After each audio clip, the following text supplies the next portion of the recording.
I'm Leo Lazarus. I'm a poet from Melbourne, currently living in Port Fairy, and today I walk in the Budgebeam National Park on Gunditj Murra country.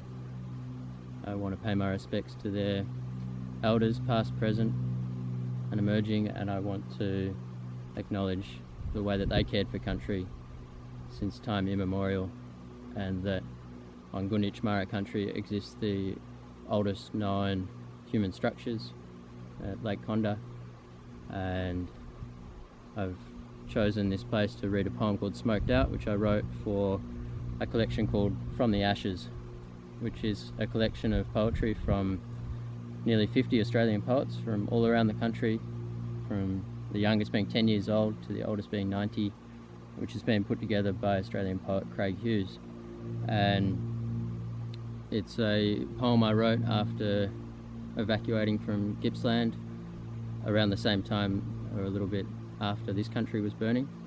And I've chosen to film it here because you can see the bracken behind me and the growth on the trunks as the land slowly but surely begins to recover from the fires. And I know that that's not the case everywhere. The fires here were not as severe as those in many parts of the eastern coast, but still, for me, it's a hopeful place. And I'd encourage anyone that's looking for hope or expression of the experiences of such a terrible bushfire season, the worst that we've ever had, to get a copy of this book, which $6 from every copy goes towards raising money for wildlife services like Hillsville Sanctuary. So this is called Smoked Out.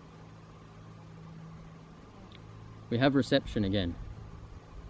So our phones buzz with hazardous air quality warnings, while we sleep outside, wake with sooty noses. They say it's like smoking 33 cigarettes a day.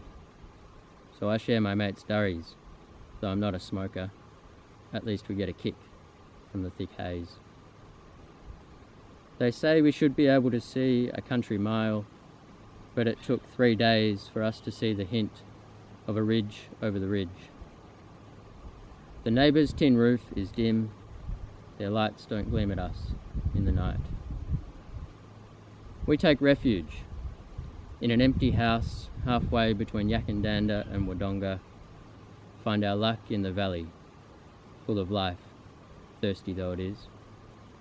Watch the chuffs and roos, cross paths with a solitary koala, a nighttime echidna, the yellow face of the moon, red eye of the sun. Low to the eastern horizon, huddle pyrocumulus from the Corryong fronts 100 clicks away. The closest neighbour checks. We're ready to go if we have to. Days on, we feel the heavy smoke shift, play chess and wonder how hungry the fire is, how it eats those innocuous black squares, mouthful by mouthful of the map. Wonder how it will be.